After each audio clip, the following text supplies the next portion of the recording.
Hello friends, आज हम बात करेंगे बीएससी फिफ्थ सेमेस्टर केमिस्ट्री जो हम लोग देख रहे थे उसका यूनिट नंबर 1 हमने देखा था chemistry of alkanes and cycloalkanes. ठीक है, जिस पे आज हम बात करने वाले 10 most important objective question MCQ question के बारे में। ठीक है, मोस्ट इंपॉर्टेंट है, इन क्वेश्चन को देखने वाले तो यार प्लीज वीडियो को शुरू से लेकर आखिर तक जरूर देखना, और अगर आप चैनल पे नए हो तो चैनल को सब्सक्राइब भी कर लेना। ठीक है, और केमिस्ट्री की आप अगर यूनिट 1 की प्लेलिस्ट चाहते हो, डिस्क्रिप्शन पे आपको लिंक है, उस पे जाके सारे वीडियो पढ़े यूनिट 1 केमिस्ट्री के। ठीक है, जो chemistry of alkanes and cycloalkanes है उस पे जाके सारे वीडियो आप देख सकते हो। तो देखो एक एक करके क्वेश्चंस को देखते हैं। तो क्वेश्चन नंबर 1 है हमारे पास, which of the following shows no ring strain. देखो क्या कहा गया, आपसे कहा गया क्वेश्चन कि which of the following shows no ring strain, मतलब कि ऐसा कौन सा साइक्लोएल्केन है जो रिंग स्ट्रेन नहीं दिखाता। ठीक है, आपको देखो यहाँ पे कहा गया निम्न में से किस में चक्र तनाव नहीं होता। ठीक है, तो हमने आपको बताया था कि जैसे साइक्लोहेक्सेन का एग्जांपल दिया था। अगर आप लोग क्या करो, साइक्लोहेक्सेन की आपको पता है दो फॉर्म बन सकती, कौन कौन सी, चेयर फॉर्म और बोर्ड फॉर्म। ठीक है, चेयर फॉर्म बनवाई थी। ठीक है, इस टाइप से जो बनी थी आपकी चेयर फॉर्म बनी थी। ठीक है, चेयर फॉर्म बनवाई थी और बोर्ड फॉर्म बनवाई थी। तो जो बोर्ड फॉर्म और चेयर फॉर्म होती है उसके आधार पर हमने आपको बताया था कि जो बॉन्ड एंगल हो जाता है वो 109 डिग्री 28 मिनट हो जाता है। तो जब कोण ये हो जाता है तो उसके लिए स्ट्रेन की जरूरत नहीं पड़ती। ठीक है, तो जिस कारण से रिंग स्ट्रेन इस पे नहीं होता, तो इस पे ऑप्शन कौन सा आपका सही होगा, साइक्लोहेक्सेन। ठीक है, तो देखो हिंदी पे भी यहाँ लिखा है निम्न में से किसमें चक्र तनाव नहीं होता, जिसे इंग्लिश पे रिंग स्ट्रेन कहते हैं। तो किस में नहीं होता, साइक्लोहेक्सेन पे। अगला नंबर क्वेश्चन देखो, अगला नंबर क्वेश्चन है, sodium salt of N acid distillation with soda Lyme's gives ethane the acid is, मतलब कि अगर हम लोग सोडियम सॉल्ट ऑफ एसिड ले और उसको सोडा लाइम के साथ रिएक्ट करें तो एथेन बनता है। ऐसा कौन सा एसिड है, तो देखो अगर देखो ये सिंपल सी रिएक्शन होगी, यही एसिड है आपका CH3COONA।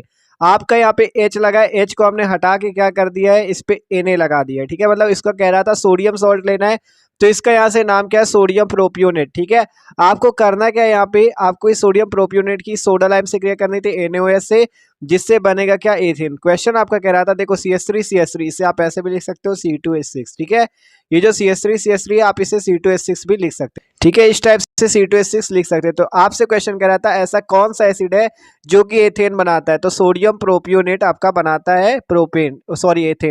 ये देखो यही कह रहा था ना, एक अम्ल का सोडियम लवण सोडा लाइम के साथ आसवन करने पर एथेन बनाता है। तो आपने कौन सा देखा, ये CH3CH2COOH।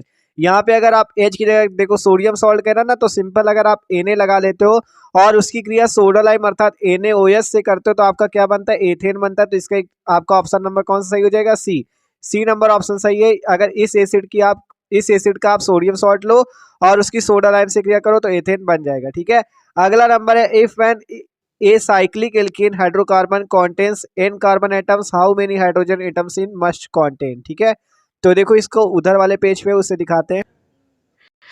ठीक है, देखो आपको यहाँ पे हिंदी पे भी दिया गया है, यदि एक चक्रीय एल्केन हाइड्रोकार्बन में कार्बन की संख्या n है तो इसमें हाइड्रोजन परमाणु की संख्या कितनी होगी। मतलब जो एलिसाइक्लिक एल्केन की बात हुई है, अगर उसमें कार्बन n हो तो उसमें हाइड्रोजन की संख्या पूछी। तो आपको पता है इसका फॉर्मूला एल्केन का क्या होता है, CnH2n+2। ठीक है, यही फॉर्मूला होता है CnH2n+2। तो जब कार्बन की नंबर n है तो इसकी हाइड्रोजन की कितनी होगी, 2n+2। ठीक है, तो यहाँ से कौन सा ऑप्शन सही हो जाएगा, ऑप्शन नंबर डी, 2n+2। अगला नंबर है, during the bromination of meso dibromobutane the major compound form. ठीक है, अगर आप क्या करो, अगर आप मीसो डाइब्रोमोब्यूटेन का विब्रोमीनीकरण मतलब उससे ब्रोमीन निकालते हो तो मुख्य उत्पाद कौन सा बनेगा, तो उससे जो मुख्य उत्पाद बनेगा वो होगा ट्रांस टू ब्यूटीन। ठीक है, उससे कौन सा मुख्य उत्पाद बनेगा, ट्रांस टू ब्यूटीन। अगला नंबर है, the highest boiling point is expected for.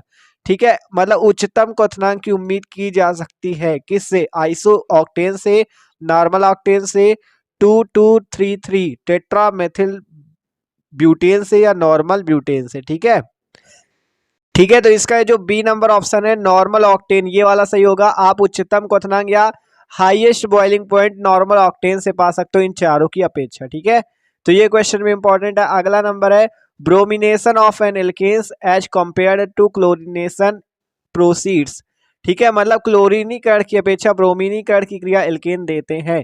धीमी दर से कह रहा है एट अ स्लोअर रेट, मतलब धीमी दर से, एट अ फास्टर रेट अर्थात तेज गति से, विद इक्वल रेट अर्थात बराबर गति से या समान दर से, फिर विद इक्वल और different rate depending upon the temperature, मतलब समान या विभिन्न दर देंगे, वो किस पर निर्भर करेगा, टेम्परेचर पर निर्भर करेगा। ठीक है, तो इसमें कौन सा ऑप्शन सही है, तो इसमें जो धीमी दर वाला है या आप कह सकते हो एट अ स्लोअर रेट, ठीक है, एट अ स्लोअर रेट वाला ऑप्शन आपका सही हो जाएगा कि जो अगर क्लोरीनीकरण की अपेक्षा ब्रोमीनीकरण की क्रिया एल्केन कौन से देते हैं, मतलब धीमी दर से देते हैं, मतलब क्लोरीनीकरण की क्रिया होती है धीमी होती है। ठीक है, कहा गया ना क्लोरीनीकरण की अपेक्षा ब्रोमीनीकरण की क्रिया एल्केन देते हैं धीमी गति से। ठीक है, मतलब ये था कि ब्रोमीन, अगर आप क्लोरीनीकरण और ब्रोमीनीकरण करो तो उसमें से जो ब्रोमीनीकरण होता है वो क्लोरीनीकरण की अपेक्षा धीमी गति से क्रिया करता है। ठीक है, अगला क्वेश्चन देखो, क्वेश्चन नंबर 7 कह रहा है विच of the following radicals has maximum stability, मतलब निम्न में से किस मूलक का स्थायित्व तो अधिक है। ठीक है, तो इसमें से जो बेंजिल है ना, बेंजिल मूलक का स्थायित्व तो सबसे ज्यादा होगा। ठीक है, बेंजिल मूलक का स्थायित्व तो सबसे ज्यादा होगा, तो इसमें ऑप्शन नंबर डी सही होगा। अगला नंबर क्वेश्चन नंबर 8 देखो, अगला क्वेश्चन है विच of the following will have least hindered rotation about carbon bond. ठीक है, मतलब निम्न में से किसमें कार्बन कार्बन बंध का घूर्णन सबसे कम रुकावट से होगा। ठीक है, तो आपको 4 एग्जांपल दिए गए थे, एथेन, एथिलीन, एसिटिलीन और हेक्साक्लोरोएथेन। तो आपको पता है जब चैप्टर आपका एल्केन एंड साइक्लोएल्केन वाला है तो इसमें यही एथेन वाला ऑप्शन सही हो जाएगा। ठीक है, मतलब जो एथेन है इसमें कार्बन कार्बन बंध घूर्णन का, देखो घूर्णन कह रहा है, घूर्णन का या हिंडल रोटेशन, ठीक है, सबसे कम रुकावट में होगा। ठीक है, तो इसका ऑप्शन नंबर ए सही होगा।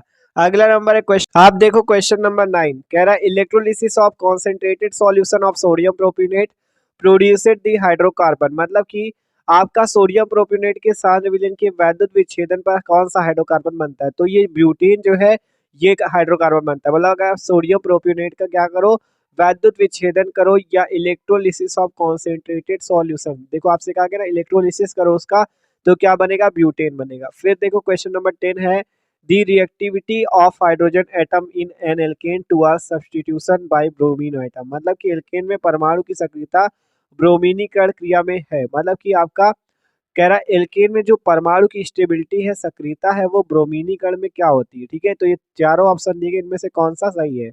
ठीक है, तो कौन सा सही होगा, देखो इसमें से ये जो आपका बी नंबर है ये वाला सही होगा, सबसे कम 1 डिग्री हाइड्रोजन की होगी, फिर उससे ज्यादा 2 डिग्री हाइड्रोजन की, फिर होगी 3 डिग्री हाइड्रोजन की। ठीक है, तो इसका बी नंबर ऑप्शन सही होगा। तो ये थे आपके 10 क्वेश्चन। ठीक है, देख सकते हो, आप स्क्रीनशॉट लेना चाहो तो एक एक क्वेश्चन का ले सकते हो, इंपॉर्टेंट क्वेश्चन थे एग्जाम के लिए। ठीक है, तो ये था चैप्टर 1 हमारा कंप्लीट होता है, chemistry of alkanes and cycloalkanes. आपको प्लेलिस्ट की लिंक डिस्क्रिप्शन में मिल जाएगी, जाके और भी वीडियो चेक कर सकते हो।